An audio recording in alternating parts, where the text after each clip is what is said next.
Entender.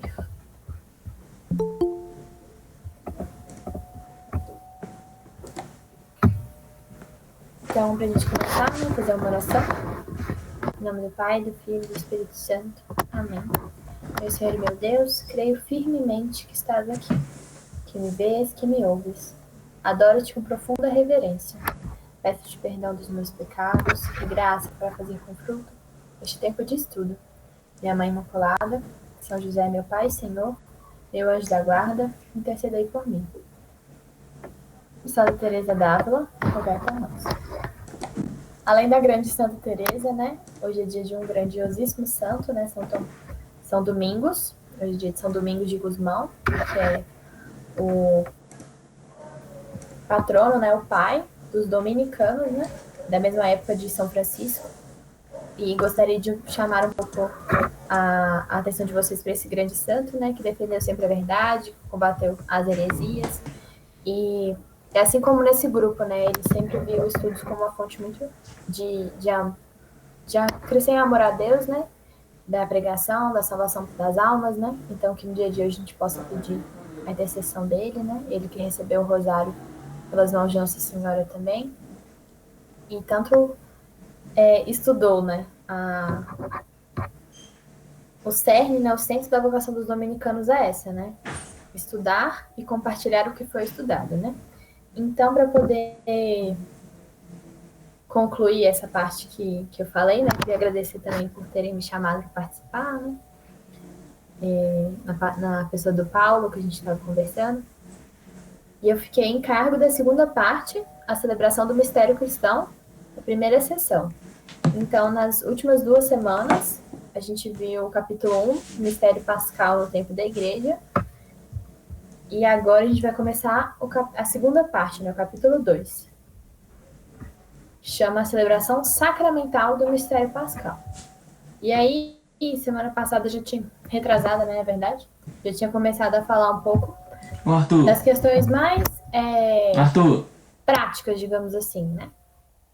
Para entender cada sacramento. Quem celebra, como celebrar, onde celebrar, né? Que a gente já entendeu o que é a economia da salvação, a economia sacramental, né? Essa economia da salvação, né? Que vai se materializar no templo da igreja que nós encontramos, né? Que é o templo do Espírito Santo, que a gente tanto precisa dele. Então, o que são os sacramentos, né? Que será apresentado na próxima, mas entender a importância das celebrações, né? Entender os sacramentais, né? Então, quem celebra a liturgia da igreja, que a gente entendeu o que é a liturgia, por que é a liturgia, né? Quem celebra a igreja é sempre a ação de Cristo, né? Cristo que como um todo celebra, né? Então, nós, participantes do corpo de Cristo, participamos dos sacramentos. E assim, não só a igreja padecente, como somos nós, né? Mas a igreja triunfante também. Mas Cristo totalmente que celebra na liturgia celeste, onde a celebração é totalmente comunhão e festa, e na liturgia terrestre também.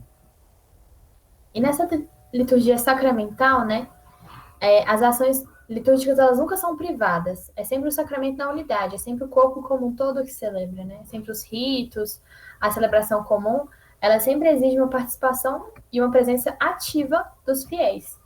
Eu até chamei isso um pouco a importância da semana passada, que eu estava falando, para a gente aprender sobre isso, né? É muito importante a gente ler o catecismo e entender o que aquilo nos chama a fazer, né? Então, essa celebração individual de cada um, né? Da Santa Missa, dos sacramentos, da oração diária, né? De uma visita ao Santíssimo Sacramento, né? Visitar o sacrário, né? Isso sempre ser algo que é, sim, privado, mas que a gente sempre participe, né? Que a gente esteja na missa ativamente junto com a Mãe Igreja, né? E até tem um trecho aqui da Sagrada Escritura, né? Que é das cartas de Pedro, fala o seguinte: é o desejo ardente da Mãe Igreja que todos os fiéis cheguem àquela plena, consciente e ativa participação nas celebrações litúrgicas, que a própria natureza da liturgia exige, e que é por força do batismo um direito e um dever do povo cristão, raça escolhida, sacerdote real, nação santa, povo adquirido. Então, assim, nós pelo batismo fazemos parte da igreja, né? E por fazermos parte da igreja, nós devemos ativamente estar nos sacramentos, né? Participar. mesmo que nem todos tenham a função, né? O catecismo vai chamar a atenção para isso. Que pelo sacramento da ordem, o Espírito Santo vai tornar alguns aptos para agir na pessoa de Cristo cabeça, né?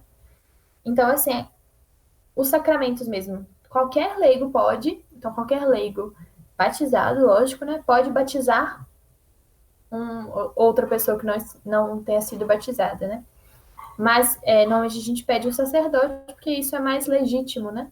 Mas se fosse por alguma urgência, por exemplo, você está na rua e vê uma pessoa atropelada, e você pergunta a ela, você tem batismo, você é batizada? E a pessoa falar que não, um leigo batizado, não só pode, como deve batizar aquela alma, né? Essa questão da salvação das almas, né? Mas assim, nos outros sacramentos, né? A Eucaristia, principalmente, né? Que se manifesta plenamente o sacramento da igreja, né? Na presidência da Eucaristia, é sumamente o sacerdote, né? Aliás, sumamente o bispo, em primeiro lugar, que ele faz parte da linhagem mais próxima aos apóstolos, né? E em comunhão com ele, os presbíteros e diáconos, né? E alguns ministros particulares, assim. Mas também todas as outras pessoas, né? Os acólitos, os leitores, os comentadores, os membros do coro, eles desempenham um papel importante. Então, na celebração dos sacramentos, toda a Assembleia é liturga, né? Participa da sua função na unidade do Espírito Santo, agindo nas celebrações, né?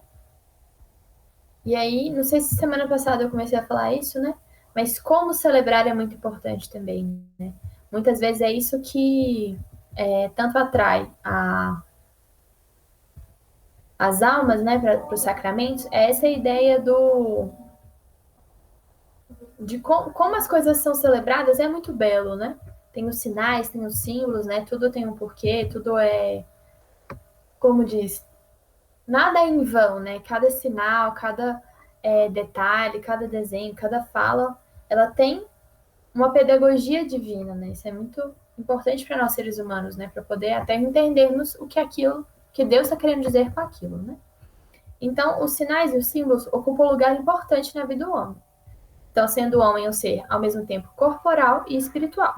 Não sei se todos têm costume, né, de assistir a homilia diária do Padre Paulo Ricardo. Ele sempre fala isso para poder explicar a natureza humana, né, que a gente precisa do material também, né? A gente é corpo, né? A gente não é só alma como os anjos. Então a gente precisa de uma pedagogia diferente, né? A gente aprende de uma maneira diferente. A gente ama a Deus de uma maneira diferente, né? Então, sendo os sacramentos também, né? Uma necessidade de algo material, né? Para que nos mostre corporalmente a importância, né? Através de sinais e símbolos materiais também, que Deus vai nos mostrarem o significado do que a gente está lidando, né? E como o ser humano também é um ser social, o homem vai ter necessidade desses sinais e símbolos para até se comunicar, né? Então, a questão da linguagem, dos gestos e das ações.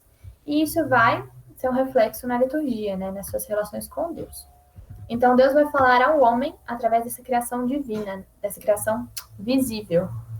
Então, se pensa, a luz, né? Da crisma, né? A luz Não, da crisma não, da primeira comunhão, né? A vela, o vento, o fogo, a água, tudo isso vai simbolizar, falando de Deus, a grandeza e a proximidade do Criador conosco, né?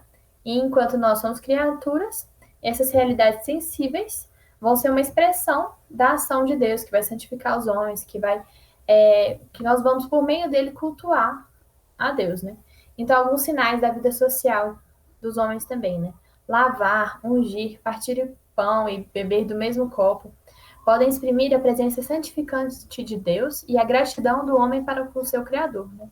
Então, a importância de não sermos, não, porque isso é muito material, né? Que uma água vai fazer a diferença no ser humano, né? Aquilo é um símbolo que Deus usa para poder fazer daquela criatura seu filho, né? Então, isso é muito importante também, né? E as grandes religiões da humanidade, o catecismo vai falar, que elas dão um sentido cósmico e simbólico dos ritos religiosos, né? E a liturgia da igreja, ela integra, santifica elementos da criação e da cultura humana também. Isso é muito importante a gente pensar que culturalmente a liturgia se não se altera, né, mas ela se adapta, digamos assim, né, conferindo a dignidade de sinais da graça. Então, tudo é um sinal da graça, né? Então, até essa questão que eu estava vendo outro dia dos sacramentais, não sei quem conhece o Jean, né, que entrou pro Verbo Encarnado. Ele estava explicando que até o próprio fato do gesto do sacerdote, né, que ele faz a cruz, não é propriamente o gesto que faz com que abençoe algo, né? Mas por meio daquele gesto que Deus é convocado, né? Que ele vai santificar, né? Não é por meio daquele gesto, mas é por meio da intenção, da graça, né? E do transcendental mesmo, né? Então, esses são os sinais da aliança também, sempre houveram, assim, na história da humanidade, né? Do povo eleito mesmo, que marcaram a vida litúrgica do Antigo Testamento, né? Do povo de Israel. E entre os sinais litúrgicos da Antiga Aliança, a gente pode citar a circuncisão, a unção, a sagração dos reis e dos sacerdotes, a imposição das mãos, os sacrifícios e, sobretudo, a Páscoa. Não sei que lembra, eu acho que foi no primeiro dia que eu apresentei o catecismo aqui, no primeiro capítulo, né, fala sobre essa questão da importância de a gente entender até as celebrações judaicas, né, até as celebrações anteriores a Nosso Senhor, para poder entender que a igreja vai ver nesses sinais uma prefiguração dos sacramentos da nova aliança, né? Então, por exemplo, o matrimônio já existia, né? Então, o que Nosso Senhor fez? Ele fez tudo novo, né? Mas ele também dispôs, tanto que a gente ainda lê, né, o Antigo Testamento, né? Aquilo ali ainda foi uma preparação do povo para a vinda da igreja, para a vinda de Cristo, né? Então, os sinais foram assumidos por Cristo também. Na sua pregação, o Senhor Jesus serve-se muitas vezes dos sinais da criação, para dar a conhecer os mistérios do reino de Deus. Ele realiza curas, né? O que sublinha sua pregação com sinais materiais ou simbólicos, dando sentido novo aos fatos e sinais da antiga aliança, sobretudo ao êxodo e à Páscoa, né? Então, assim, repetidamente o catecismo sublinha essa questão da Páscoa, a questão da ressurreição, né? Que São Paulo fala na Bíblia, né? Se Cristo não tivesse ressuscitado, vã seria a nossa fé. Então, ele próprio, nosso Senhor, dá o sentido a todos esses sinais, né? E os sinais sacramentais, que a gente vai lidar mais com atenção semana que vem também, né? Que depois do Pentecostes, através dos sinais sacramentais da igreja, que o Espírito Santo vai operar a santificação dos homens, né? Então, a gente precisa para a nossa salvação dos sacramentos, né? E os sacramentos, eles não vêm abolir, mas purificar e assumir. Então, Cristo, ele vai dar plena realização a todas as figuras da antiga aliança. Então, semana passada eu falei essa questão do batismo, né, de fazer parte da igreja com relação à Arca de Noé, né, que fora da arca não tem salvação. Então, em semelhança a isso, fora da igreja católica não há salvação também, né? Isso é um dogma. Então, Cristo vem revelar isso e dar pleno entendimento para os atos do povo escolhido do Antigo Testamento, né? Então, cada celebração sacramental é um encontro dos filhos de Deus com seu Pai, em Cristo e no Espírito Santo, né? Então, com um diálogo, né, através de ações e palavras. As ações simbólicas por si já são essa linguagem, né? Mas sempre tem algo material que planifica as ações litúrgicas, né? Então, a gente pensa a água no batismo, o óleo tanto na crisma, tanto na unção dos enfermos, né? No casamento, a questão da aliança. Essas coisas mais materiais, elas têm um significado, né? E a palavra de Deus, né? Como o centro, né? Dessa linguagem dos sacramentos. E a resposta da fé, que vai dar a vida a todas essas ações, né? Que vai fazer com que produzam os frutos em terra boa. E tem essa parte linda também. As ações litúrgicas significam o que a palavra de Deus exprime, ao mesmo tempo, a iniciativa gratuita de Deus e a resposta da fé do seu povo. Aí o catecismo também vai falar a questão do canto e a música, né? Que a música ela sempre fez parte das liturgias, sempre fez parte da liturgia solene, no canto sagrado, né? Tem uma tradição musical da igreja que é de um tesouro inestimável, né? Que assim, a arte ela vai acompanhar o belo, né? Se Deus é o verdadeiro, o belo, o perfeito, né? Então, até tem uma outra antiga tradição aqui de Efésios, né? Recitai entre vós salmos, hinos e cânticos inspirados. Cantai e louvai ao Senhor no vosso coração. E até muita gente já escutou essa frase, né? Quem canta reza duas vezes. Então, o canto e a música elas vão ter uma função importante na liturgia, né? Muito significativo. E é importante entender isso até para utilizar-se bem, né? Acho que isso é uma discussão muito grande que a gente vê hoje em paróquias, em grupos de jovens, né? Então, o catecismo coloca três critérios principais. E tem que ter uma beleza expressiva da oração. Então, ali não é uma música pela música, né? É sempre uma oração musicada, né? A participação unânime da Assembleia nos momentos previstos. Então, principalmente, não sei quem já leu sobre isso, né? Principalmente no canto do santo, né? Santo, santo, santo, Senhor Deus do Universo, que é o ápice da missa, né? Assim, depois da Eucaristia, ali é o ápice da liturgia, né, a gente? Falar da santidade de Deus, né? A gente reconhecer que Deus é santo, né? Bendito o que vem em nome do Senhor, usando nas alturas. Então não é uma música, não é aquela hora de você dar uma viajada, assim, né? Aquela hora de você prestar mais atenção, né? Que a gente está reconhecendo a Deus naquele instante. Então, se uma coisa vocês puderem lembrar hoje para poder ir à missa durante essa semana, é isso, né? A importância das músicas, mas assim, as músicas são orações, não músicas para poder. Muitas vezes, igual a gente vê, né, que a pessoa canta, mas não sabe sobre o que é, né? Então, essa participação unânime da Assembleia e o caráter solene da celebração. Né? Então, a finalidade das ações litúrgicas vão estar voltadas ao que é certo, né? A glória de Deus e a santificação dos fiéis. E aí o catecismo coloca até uma frase, eu vou olhar aqui de quem que é, deixa eu ver. É de Santo Agostinho, que ele fala: como eu chorei ao ouvir os vossos hinos, os vossos cânticos, as suaves harmonias que ecoavam pela vossa igreja. Que emoção me causavam! Passavam pelos meus ouvidos, derramando a verdade no meu coração. Um grande impulso de piedade me levava, e as lágrimas rolavam-me pela face, mas faziam-me bem. Então, existe essa grande importância, né, dos cantos. Eles não são opcionais, assim, ah, não, tudo bem não ter. Sim, muitas vezes não tem, né? Por falta de, de quem cante, mas existe uma importância até para nós, seres humanos, né? A música, a arte, né?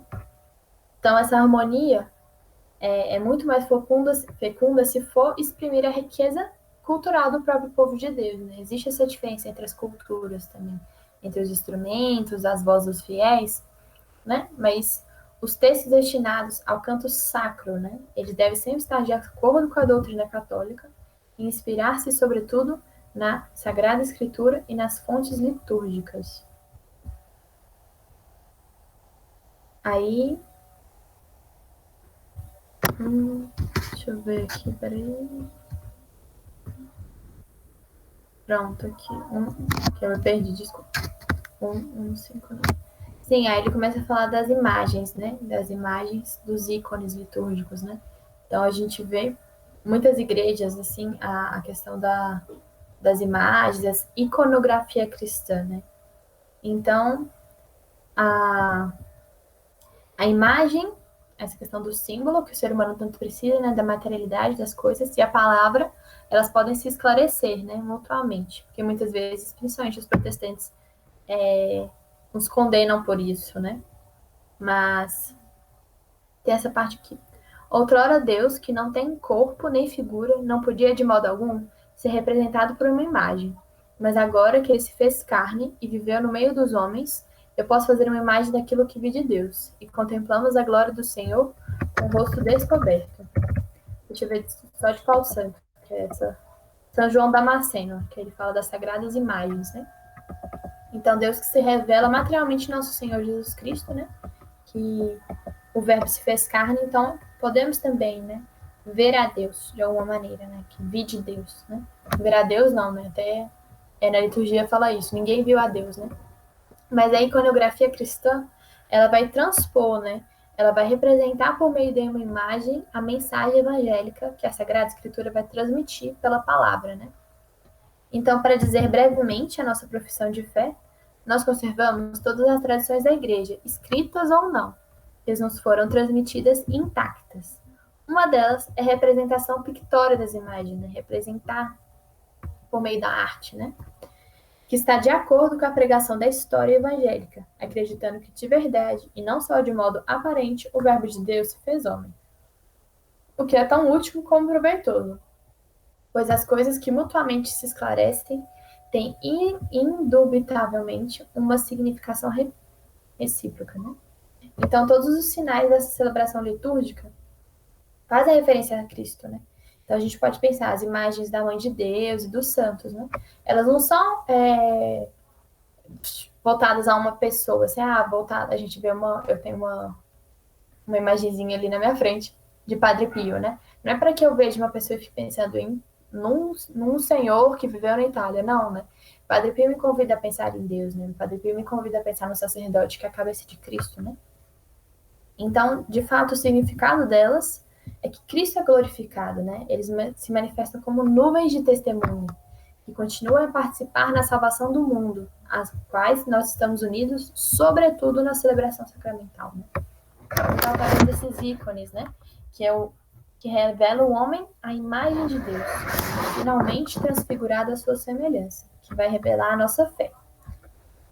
E aí tem uma outra frase aqui bem bonita. Seguindo a doutrina divinamente inspirada dos santos padres e a tradição da Igreja Católica, que nós sabemos ser a tradição do Espírito Santo, que nela habita, definimos com toda certeza e cuidado que as veneráveis e santas imagens, bem como as representações da cruz, preciosa e vivificante, pintadas, representadas em mosaico, ou de qualquer outra matéria apropriada, devem ser colocadas nas santas igrejas de Deus, sobre as alfaias e vestes sagradas, nos muros e em quadros, nas casas e nos caminhos. E tanto a imagem de nosso Senhor, Deus e Salvador Jesus Cristo, como a de Nossa Senhora, Puríssima e Santa Mãe de Deus, a dos santos anjos e de todos os santos e justos. Muito bonito, né? A beleza e a cor das imagens deve estimular a nossa oração, né? É uma festa para nossos olhos, e tal como um espetáculo, né? Impelir o nosso coração a dar glória a Deus, né? Então, que a contemplação desses sagrados ícones sempre se une à nossa meditação, né? Da palavra de Deus, e esses cantos litúrgicos também entrarem numa harmonia dos sinais da celebração, para que o mistério celebrado se imprima na memória do coração e se exprima depois na vida nova dos fiéis. E agora a gente vai entrar na quando celebrar, né? A gente tá vendo como celebrar, agora quando celebrar. O tempo litúrgico, né? Então, a Santa Mãe Igreja, ela sempre determinou dias do ano para materializar a obra de salvação do seu divino esposo, né? Então, em cada semana, no dia que a gente chamou de domingo, né? Dia Domini, que é o dia do Senhor, hoje, né? Celebrar perfeitamente a memória da ressurreição do Senhor. Também celebrando uma vez por ano na Páscoa a maior das solenidades, unido à memória da sua bem-aventurada paixão, e distribuindo durante todo o ano o mistério de Cristo, né? Então é muito bonito também entender isso, né? Que a gente nunca deixa de cobrir toda a vida de Cristo, né? Então nunca fica faltando algum fato da vida dele, né? Que a missa diariamente vê isso, que a gente perpassa pela vida de Cristo perfeitamente, né? E o domingo, o dia do Senhor, vai ser o dia principal da celebração da Eucaristia, né? Porque é o dia primordialmente da ressurreição. É o dia por excelência da Assembleia Litúrgica, o dia da família cristã, o dia da alegria e do descanso do trabalho. Então, nos dias de hoje se perderam um pouco isso, né? O dia do descanso. Mas tão importante quanto o trabalho é o dia do descanso também, né? É justo. E o dia do domingo, né? Toda semana, é o fundamento e o núcleo de todo o ano litúrgico, né? Então, a igreja desdobra todo o mistério de Cristo durante esse ciclo anual, desde a encarnação, ao Natal, até a Ascensão, o dia de Pentecostes, e a expectativa da feliz esperança e da vinda do Senhor, né? E ao celebrar a memória dos santos, em primeiríssimo lugar da Santa Mãe de Deus, depois dos apóstolos, dos mártires e dos outros santos, em dias fixos do ano litúrgico, a Igreja da Terra manifesta sua união à liturgia celeste. Então, assim, aqueles que rogam por nós, que intercedem por nós, né? Especialmente hoje, dia de São Domingos de Gusmão, né? um grande pregador, que o que ele fez, né, não foi esquecido, né? Ele está vivo no céu, né, junto à glória de Deus, junto à mãe de Deus, né? E o que ele fez para a salvação das almas, né, o que ele contribuiu para a igreja ainda é celebrado, né? Então a liturgia celeste, ela está em união com a liturgia terrestre, sempre glorificando a Deus, né? Pelo ter realizado a salvação dos seus membros glorificados. Então, o exemplo desses santos que estão na liturgia celeste também é um estímulo para peregrinar para o Pai, né? E aqueles fiéis que celebram a liturgia das horas, quem reza as laudes e as vésperas diariamente, também vão unir-se a Cristo, nosso sumo sacerdote, pela oração dos salmos. Então, não sei quem conhece, quem já rezou, quem tiver alguma dúvida pode me chamar depois que eu explico melhor, né? Mas diariamente a igreja tem a liturgia das horas, que de fato é a questão dessas horas, né? Que tem horas marcadas para que se reze a igreja como um todo em união, né? Para que a gente cumpra o que Deus nos pede, né? Orar sem cessar. Então, por meio da oração da liturgia das horas, que se consiste nos salmos, a meditação da palavra de Deus, né? Os cânticos, as bênçãos, a gente sempre vai estar relembrando alguma época específica do ano litúrgico e também os santos, né? Especialmente hoje, São Domingos, que é um santo que tem muita devoção, por isso que eu estou falando muito dele. Então, glorificando a Cristo por meio da oração contínua e universal, que dá glória ao Pai e implora o dom do Espírito Santo sobre o mundo inteiro. E agora, onde celebrar, né? Onde podemos celebrar? O culto da nova aliança não está ligado a nenhum lugar exclusivo, né? Toda a terra é santa e está confiada aos filhos do homem. O que tem primazia é quando os fiéis se reúnem no mesmo lugar, né? Seremos as pedras vivas que se juntam para a edificação de um edifício espiritual. Então, o corpo de Cristo ressuscitado é o templo espiritual de onde brota a fonte da fé viva, né? De água viva, incorporados em Cristo pelo Espírito Santo. Os cristãos, então, constroem edifícios, né? As igrejas, destinadas ao culto divino, né? E essas igrejas invisíveis, elas não são simples lugares que a gente se reúne, né? Que a gente encontra e está junto no domingo, né? Mas elas significam e manifestam a igreja que vive nesse lugar. É uma morada de Deus junto com os homens reconciliados e unidos em Cristo. Então, a casa de oração que é celebrada e conservada, né? O mais importante é isso, é onde que a gente pode encontrar o sacrário, né? A Santíssima Eucaristia, onde os fiéis se reúnem e no qual a presença do Filho de Deus, nosso Salvador, oferecido por nós no altar do sacrifício, é venerada para auxílio e consolação dos fiéis. E ela deve ser, olha que bonito que o catecismo fala, deve ser bela e apta para oração e para as celebrações sagradas, né? Então, sempre essa ideia da beleza, né? Que transmite a beleza de Deus, né? O belo. Nesta casa de Deus, a verdade e a harmonia dos sinais que a constituem devem manifestar Cristo presente e atuante neste lugar. Então, o altar da nova aliança vai ser a cruz de Nosso Senhor, onde vão ser derramados todos os sacramentos, né? Igual a gente viu nas outras semanas, né? O centro sempre de toda a liturgia é Nosso Senhor, é a cruz, né? É a remissão, a salvação, né? E ele também é a mesa do Senhor, para a qual o povo de Deus é convidado. Em certas liturgias orientais, o altar ainda é o símbolo do túmulo, né? Que Cristo morreu verdadeiramente e verdadeiramente ressuscitou. Aí, sobre a questão do onde, né? Até a questão espacial, né? O catecismo vai dizer: o sacrário deve ser situado nas igrejas, num dos lugares mais dignos, com a maior honra. Olha que bonito isso. A nobreza, o arranjo e a segurança do tabernáculo eucarístico devem favorecer a adoração do Senhor, realmente presente no Santíssimo Sacramento do altar, né? Aí vai falar umas coisas mais específicas, né?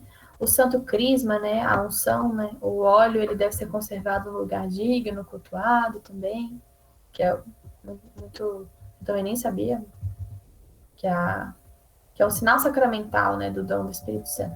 A cadeira do bispo, do sacerdote, deve significar a sua função de presidente da Assembleia e guia da oração. O ambão também é muito importante, a dignidade do ambão e a localização dele também. Que a dignidade da palavra de Deus requer na igreja um lugar próprio para sua proclamação. Durante a liturgia da palavra, é para lá que se deve convergir, que se deve olhar, que se deve dirigir, né? Espontaneamente a atenção dos fiéis. E a reunião do povo de Deus vai começar pelo batismo, né? Que a gente vai se reunir no mesmo corpo. A reunião do povo de Deus pelo batismo. A renovação do povo de Deus dessa vida batismal exige a penitência, por isso que a igreja sempre deve prestar a atenção nessa expressão do arrependimento, a recepção do perdão dos pecados, né? Então, existe a importância de um lugar apropriado para acolher os penitentes, que é um confessionário digno, né? E a igreja também deve ter um espaço que convide ao recolhimento e à oração silenciosa. Quanto falta isso muitas vezes, né? A gente chegar na igreja e encontrar um silêncio que prolongue e interiorize a grande oração da Eucaristia. Finalmente, a igreja tem uma significação escatológica, né? O que é escatológico? É o fim, né, dos tempos. Para entrar na casa de Deus é preciso franquear o limiar, símbolo da passagem do mundo ferido pelo pecado para o mundo da vida nova, a qual todos os homens são chamados. A igreja visível simboliza a casa paterna, para a qual o povo de Deus está a caminho e onde o Pai enxugará todas as lágrimas dos seus olhos. É também por isso que a igreja é a casa de todos os filhos de Deus, amplamente aberta e acolhedora. Muito bonito isso. E agora, para finalizar esse capítulo, o artigo 2 da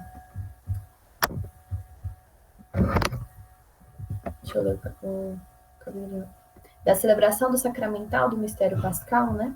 Sobre os sacramentos, a liturgia, Jesus vai falar da diversidade litúrgica, né? Porque como a nossa igreja católica existe uma diversidade em meio à unidade, né?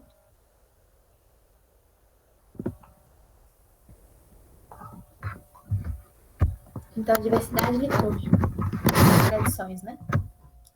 Então, desde a primeira comunidade, as igrejas de Deus celebram em toda parte o mesmo mistério pascal, todos fiéis à fé apostólica, né? A fé dos apóstolos. O mistério celebrado na liturgia é um só, mas as formas da sua celebração são diversas. Então, é igual eu recordei, né? Acho que foi na semana retrasada que teve o moto próprio do Papa Francisco, né? Então, as liturgias, elas são as mesmas, né? A liturgia tridentina, romana, né? Que é em latim, é específico. A liturgia de Paulo VI. Não sei quem já foi também na liturgia melquita, maronita, onde quer que seja, né?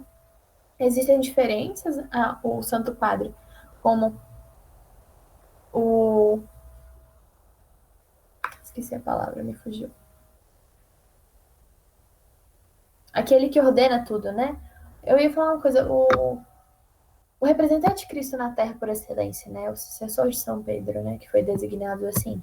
Ele tem autoridade para falar da liturgia, né? Para poder até designar a liturgia, até dar ordenamento a ela, né? Mas as formas de celebração são diversas, mas o mistério celebrado é um só, né? A fé é uma só, né? Então, a riqueza insondável do mistério de Cristo é tamanha que nenhuma tradição da liturgia pode esgotar. Então, cada liturgia, cada maneira, cada cultura, né, ela vai expressar a riqueza do Cristo de uma maneira única que não vai ser esgotada, né? Não vai ser, essa aqui é a perfeita e é isso, né? Não, sempre vai faltar muito para chegar a Cristo, né? Então, a história da origem e desenvolvimento destes ritos vai testemunhar uma complementaridade admirável. Então, a gente vai ver que os ritos eles sempre se complementam para poder tentar levar mais próximo de Deus, né? Então, sempre que as igrejas, no plural, mas em questão dessa diversidade litúrgica, que viveram em várias tradições litúrgicas, na comunhão da fé e nos sacramentos da fé, e se enriqueceram mutuamente, né? Crescendo sempre na tradição e na missão comum de toda a igreja, que é a salvação das almas, né? Então, essas diversas tradições litúrgicas nasceram em razão da própria missão da igreja, né? Se a igreja é de uma mesma área geográfica e cultural, acabam por celebrar um mistério de Cristo através de algumas expressões particulares, né? Culturalmente diferenciadas nessa tradição do depósito da fé, né? Então, esse simbolismo litúrgico, na organização da comunhão fraterna, na compreensão teológica dos mistérios e nos tipos de santidade, né? Olha que bonito isso. Cada área geográfica vai ter um tipo de santidade específico. Então, para poder dar alguns exemplos, né?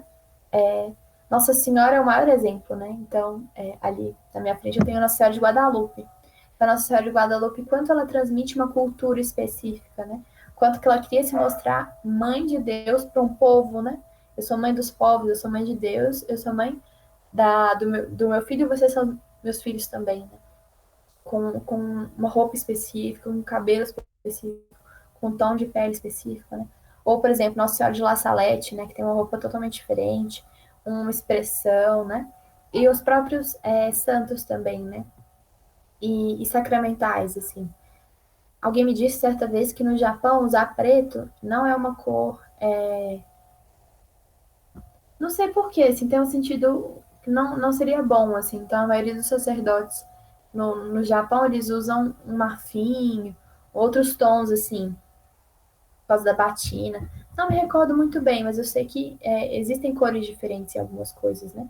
Existem gestos diferentes, existem diferenças saudáveis, até para poder seguir o que Cristo pediu, né? Evangelizar a todos, né? E assim, Cristo, luz e salvação de todos os povos, é manifestado pela vida litúrgica de uma igreja ao povo e à cultura. Então, a Igreja Católica, né, integrando na sua unidade, purificando todas as culturas e mostrando a riqueza, a verdadeira riqueza de cada uma delas, né?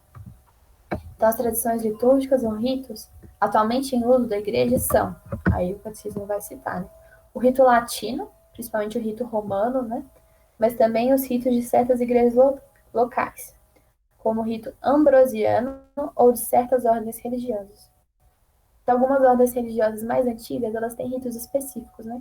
Então, tem o rito carmelita, tem o rito dominicano, tem o rito... São diferenças pequenas, mas que foram... até porque hoje em dia é tudo mais próximo, né? Existe uma comunicação mais fácil. Antigamente não era assim, né? E os ritos bizantino, alexandrino copta, siríaco, armênio, maronita, caldeu.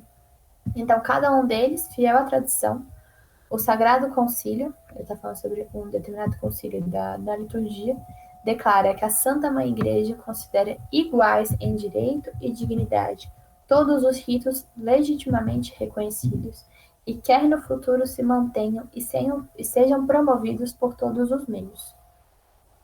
E a celebração da liturgia ela sempre vai corresponder, né, à cultura desses diferentes locais, para que o mistério de Cristo seja dado a conhecer a todos os gentios, para que todos obedeçam à fé, né, tendo ser anunciado, celebrado e vivido em todas as culturas, de modo que as culturas, né, não sejam abolidas, mas resgatadas pelo Verbo de Deus e plenamente realizadas por Ele. É com e pela cultura humana própria, assumida e transfigurada por Cristo, que a multidão dos filhos de Deus tem acesso ao Pai, para o glorificar num só Espírito. Então, na liturgia, sobretudo nos sacramentos, que entraremos melhor na semana que vem, existe uma parte imutável, né, que é instituição divina, que a igreja vai ser guardiã, né, e algumas partes suscetíveis de mudança, que a igreja tem o poder e mesmo o dever de adaptar a cada uma das culturas. Então, essa diversidade litúrgica que a igreja nos mostra, ela pode ser uma fonte de enriquecimento, mas também, infelizmente, pode provocar algumas tensões, incompreensões recíprocas e cismas, né? Neste domínio, é claro que a diversidade não deve nunca prejudicar a unidade, podendo exprimir-se na fidelidade a uma fé comum e aos sinais sacramentais que a igreja recebeu de Cristo, e essa comunhão hierárquica. A adaptação às culturas exige uma conversão do coração e, se necessário, algumas rupturas com hábitos ancestrais incompatíveis com a fé católica, né? Então, o critério que vai garantir a unidade, né, nessa pluriformidade das tradições litúrgicas é a fidelidade à tradição, né? Querendo dizer, a comunhão na fé nos sacramentos recebido pelos apóstolos, né? Comunhão que é significada e garantida pela sucessão apostólica. Gente, então, era isso tudo que a gente deveria ver nesses dias. Espero que tenham gostado, espero que tenham enxergado a liturgia de uma outra maneira, né? tenha tido mais amor, mais clareza em algumas coisas, né? Acho que eu falo um pouco rápido, mas assim, espero que tenham gostado. Se tiverem alguma dúvida, né? Vale a pena dar uma olhada, recapitular, né? Até para poder participar melhor da liturgia, do sacramento, né? E amar um pouquinho mais a igreja, que é a guardiã, né? Pedir sempre ao Espírito Santo a comunhão e a plena realização dos sacramentos.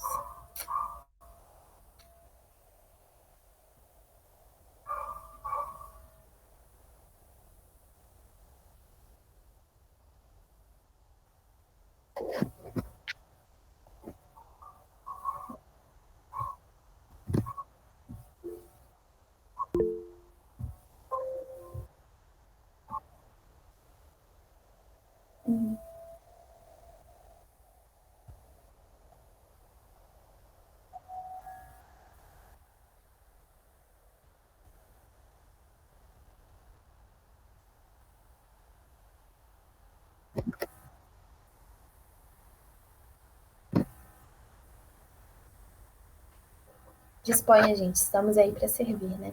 Para aprender mais.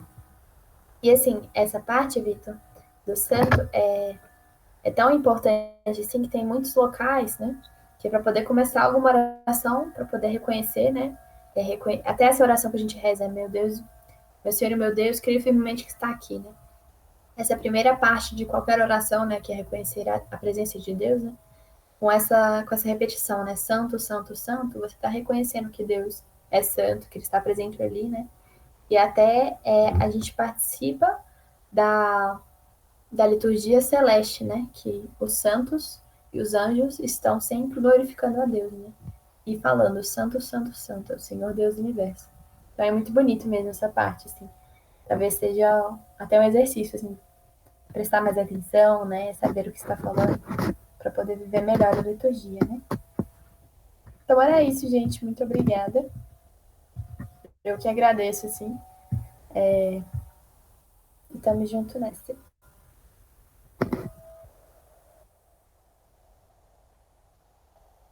Tá, maravilha.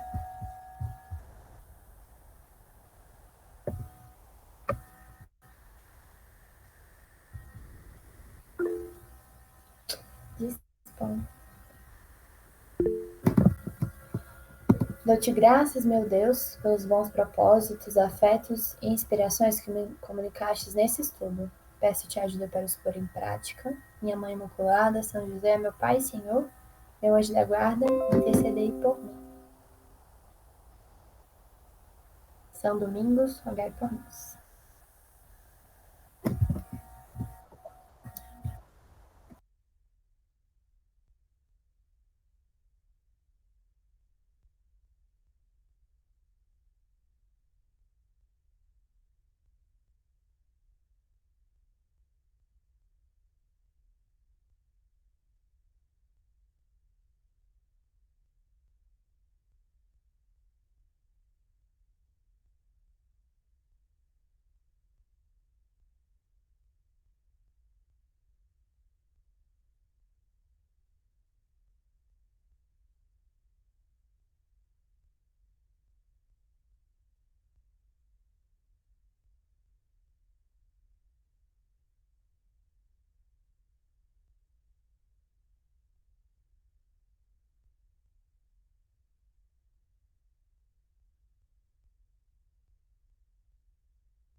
Maravilha. Obrigadão, gente. Com Deus. Boa semana também. Tchau, tchau, pessoal.